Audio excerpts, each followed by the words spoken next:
నేను మీ doctor D Balakrishnan, Ayurveda Vaidyaratna, Shri Kaushik Ayurveda multitherapy hospital, Dilsukh Nagar, Hyderabad నుంచి మాట్లాడుతున్నాను.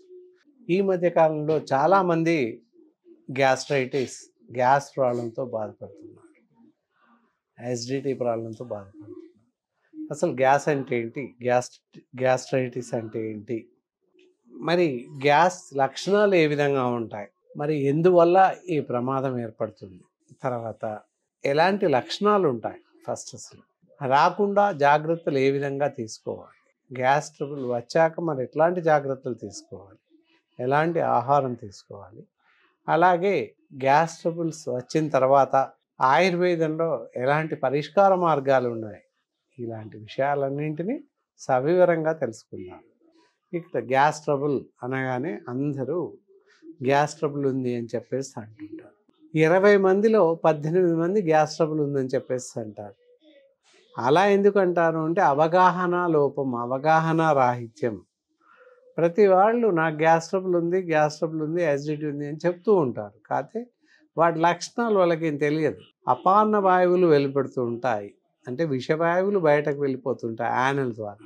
ఆ పద్ధతిని, ఆ విధానాన్ని గ్యాసెస్ వస్తున్నాయి, గ్యాస్ ట్రబుల్ ఉందని చెప్పి అపోహపడుతూ ఉంటారు. అంటే అసలు యాక్చువల్గా గ్యాస్ట్రైటిస్ ఏ విధంగా ఉంటుంది, వాటి లక్షణాలు ఏంటి ఇప్పుడు చూద్దాం.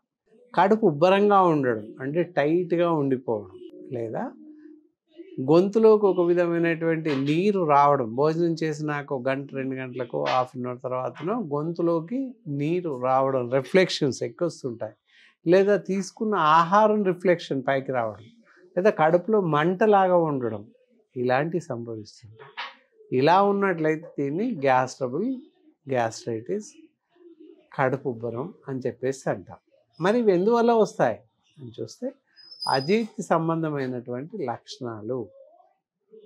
ఇదంతా కలిసి జీర్ణాశయ వ్యాధులు అని చెప్పేసి చెప్పచ్చు. ఇంటెస్టైనల్ డిజార్డర్స్ అని చెప్పేసి అంటాం. గ్యాస్ట్రో ఇంటెస్టైనల్ డిజార్డర్స్ అని చెప్తాం పూర్తిగా. మరి ఇలా కడుపు ఉబ్బరాన్ని ఎలా తగ్గించుకోవచ్చు?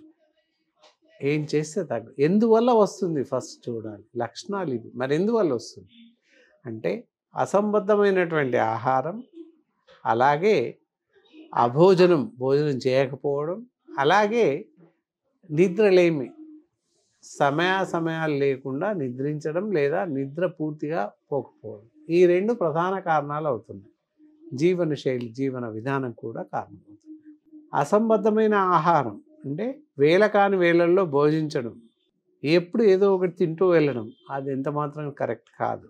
భోజనం చేసే సమయానికి 10 నిమిషాల ముందు టీ కాఫీలు తాగడం, అలాగే ఎటుకాని టైంలో భోజనం చేయడం, సాయంత్రం 4 గంటలకు భోజనం చేయడం, మధ్యాహ్నం భోజనం, ఇలా ఇది ఆహారం అనివార్య వేళల్లో భోజనం చేయడం వల్ల గ్యాస్ ట్రబుల్స్ వస్తున్నాయి.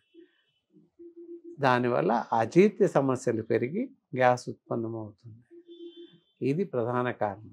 అలాగే నిల్వ చేయబడిన ఆహారం ఎక్కువగా తీసుకోవడం, మరీ ముఖ్యంగా ఫ్రిడ్జ్లో నిల్వ చేసిన ఆహారాన్ని మళ్ళీ వేడి చేసి తినడం, ఇవి ప్రధానం. అలాగే బయట కర్రీ పాయింట్స్ నుంచి, బయట టిఫిన్ సెంటర్స్ నుంచి టిఫిన్స్ ప్యాక్ చేసుకుని వచ్చి తినడం చాలా ప్రమాదానికి దగ్గరగా దారితీస్తుంది. వేడి ఆహార పదార్థాలు చాలా సన్నటి పాలిథిన్ కవర్లో వేసిస్తుంటారు. అప్పుడు అందులో ఉన్న ఆహారం మొత్తం విషతుల్యంగా మారిపోతుంది. తద్వారా ఇంటెస్టైనల్ డిజార్డర్స్, జీర్ణకోశ వ్యాధులు రావడానికి అవకాశం ఉంది. అందులో గ్యాస్ ట్రబుల్ కూడా ఒకటవచ్చు.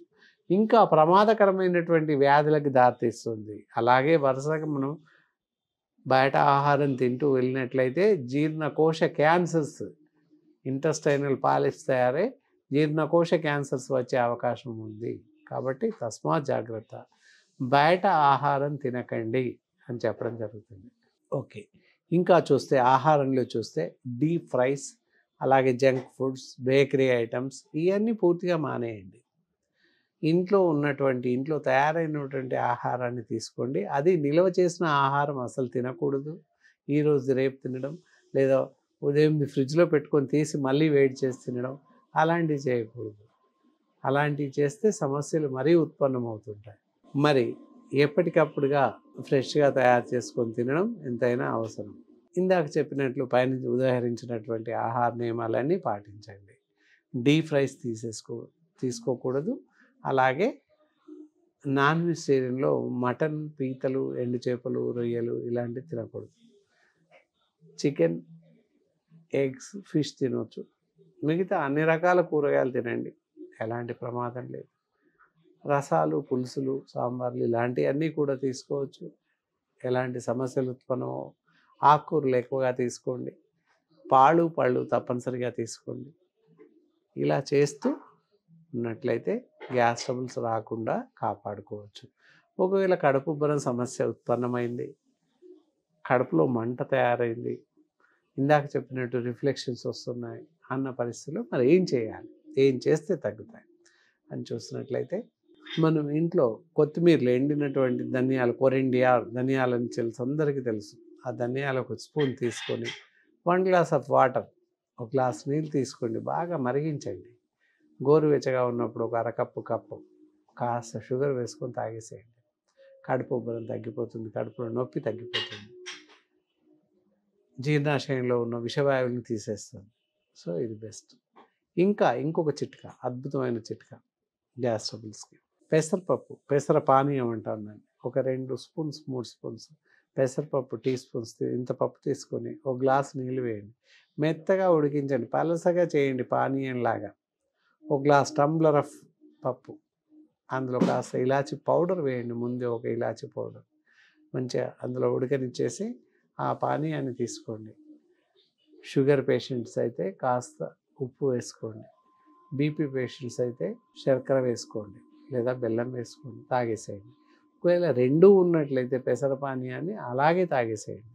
అలా తాగితే మీకున్నటువంటి గ్యాస్ ట్రబుల్స్, కడుపుబ్బరం నుంచి బయటపడవచ్చు, గ్యాస్ ట్రబుల్ వ్యాధి నుంచి పూర్తిగా బయటపడవచ్చు. ఇలా తగ్గే వరకు 2-3 రోజుల పాటు తాగుతూ ఉండండి. ఈ రెండిట్లో ఏదో ఒక పద్ధతిని అవలంబించి తగ్గించుకోవచ్చు. ఇది మీ ఇంట్లోనే మీరు చేసుకునేటటువంటి అద్భుతమైనటువంటి చిట్కా. ఇక అప్పటికీ తగ్గట్లేదు లేదా చేసుకోలేకపోతున్నాను, సమయాభావం లేదు అనుకున్న వారికి అద్భుతమైనటువంటి ఔషధాలని, అంతేకాని బయట మెడికల్ షాప్స్కి వెళ్ళి గ్యాస్ ట్రబుల్ మెడిసిన్ని, యాసిడిటీ మెడిసిన్స్ని కొనుక్కొని వేసుకోకండి దయచేసి. వాటి వల్ల ఇతర అవలక్షణాలు, ఇతరత్ర రియాక్షన్స్ వచ్చే అవకాశం ఉంది.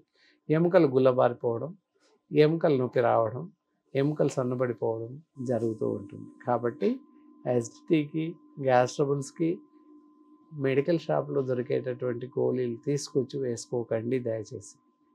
అలా చేసుకున్నట్లయితే ఇతరత్ర ప్రమాదాలు, ఇతరత్ర వ్యాధులు వచ్చే అవకాశం ఉంది కనుక జాగ్రత్త పడండి.